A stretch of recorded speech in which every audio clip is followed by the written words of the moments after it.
Y ahora llegamos al cuestionario número 4 de enlaces, donde vamos a tener la enorme oportunidad de aplicar todos los conocimientos que hemos adquirido en los cuestionarios anteriores para saber qué propiedades desarrollan cada uno de los tipos de compuestos que conocemos. Por lo tanto, siempre que nos pregunten por un ejercicio de propiedades que son muy frecuentes en selectividad, lo primero que tendremos que determinar es el tipo de compuesto según su enlace y en base a eso vamos a justificar sus propiedades. En el apartado A nos preguntan por el punto de fusión del bromo con respecto al flúor. Lo primero que tenemos que hacer es identificar el tipo de compuesto. Ambos sabemos que son compuestos covalentes porque sus átomos están unidos mediante enlace covalente que se ha formado compartiendo electrones, ya que tienen una electronegatividad similar. De hecho, tienen una electronegatividad idéntica, el bromo se junta con el bromo y el flúor se junta con el flúor. Sabemos también que son moleculares porque forman moléculas. Esas moléculas van a estar unidas mediante fuerzas intermoleculares que ahora vamos a comentar. Y también sabemos que son apolares porque al tener la misma electronegatividad no hay diferencia, no se crean polos, son moléculas apolares. Las fuerzas intermoleculares que aparecen en las moléculas apolares que unen dichas moléculas se llaman fuerzas de Van der Waals, en concreto son las fuerzas de dispersión o London. Y estas fuerzas crecen con el tamaño de la molécula, es decir, cuanto más grande es la molécula y más masa tiene, más intensas son las fuerzas de Van der Waals y más energía hay que aplicar para pasarlo de un estado a otro. Por lo tanto, van a tener mayor punto de fusión y ebullición cuanto mayor sean estas fuerzas y cuanto mayor sea el tamaño de la molécula. Me gusta mucho esta tablita porque se ve que estos elementos que están en el mismo grupo, a medida que vamos aumentando el periodo, ganan en masa y ganan también en este tipo de fuerzas de dispersión, que como hemos dicho aumentan con el tamaño de la molécula. De manera que incluso el yodo ya se encuentra en estado sólido a temperatura ambiente. Esa es una tabla que es bastante importante. De manera que la afirmación es verdadera porque el punto de fusión del bromo, que se encuentra a temperatura ambiente en estado líquido, pues es mayor que el del flúor, que se encuentra en estado gaseoso a temperatura ambiente. Pasamos al B.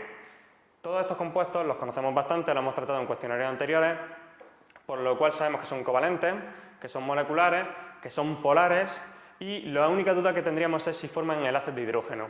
Requisitos para formar enlaces de hidrógeno. Tienen que tener elementos pequeños y electronegativos, que en este caso son el flúor, el oxígeno o el nitrógeno.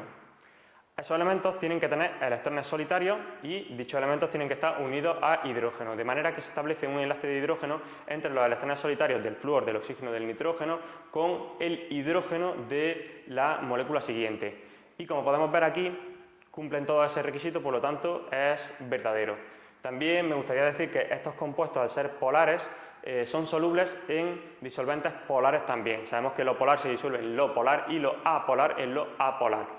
No viene al cuento, pero creo que es una propiedad que hay que destacar de este tipo de compuestos. Luego pasamos a los metálicos. El hierro es un compuesto metálico y como tal tiene ciertas propiedades como que es dúctil, maleable y además es conductor. Es una propiedad que preguntan muchísimo en selectividad sobre los compuestos metálicos y sabemos que para que un compuesto sea conductor, tanto eléctrico como térmico, es necesario que haya cargas y que haya libertad de movimiento entre las cargas, y los metales lo cumplen y lo podemos justificar mediante el modelo de gas de electrones, que os lo tenéis que saber, lo podéis enunciar y justificáis la conductividad con respecto a este modelo. Y luego pasamos al D, que es la falsa, que nos preguntan sobre la solubilidad del óxido de calcio y nos dicen que es mayor que la del cloruro de sodio. Pues bien, la solubilidad de un compuesto iónico va a depender de su energía reticular, que es esa magnitud que refleja la fortaleza que tienen estos cristales iónicos. Y la energía reticular va en base, podemos justificarlo con la ley de Coulomb, en la que establece que la fuerza de atracción es directamente proporcional a las cargas e inversamente proporcional a la distancia que separa los iones. Como nos encontramos que el óxido de calcio tiene mayor número de cargas porque tiene dos cargas positivas por cada dos negativas del oxígeno, mientras que el cloruro de sodio solo tiene una por cada una negativa, podemos determinar que la energía reticular del óxido de calcio va a ser bastante más grande que la del cloruro de sodio. Al tener una energía reticular muy elevada, pues implica dos cosas, que tiene un punto de fusión y ebullición muy alto porque se necesita mucha temperatura para separar esos iones que están muy atraídos por esa alta energía reticular, y también implica que tiene una baja solubilidad, porque el agua, al introducirse en esta estructura iónica, para solvatar esos iones y para separarlos le va a costar muchísimo más si tiene una alta energía reticular. Por lo tanto, ya podemos determinar finalmente que la solubilidad del óxido de calcio va a ser más pequeña que la solubilidad del cloruro de sodio, aunque su punto de fusión y ebullición sí que es más alto que el del cloruro de sodio, pero como nos preguntaban por la solubilidad, esta es la respuesta.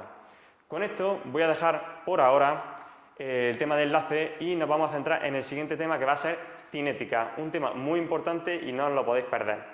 Nos vemos en el siguiente.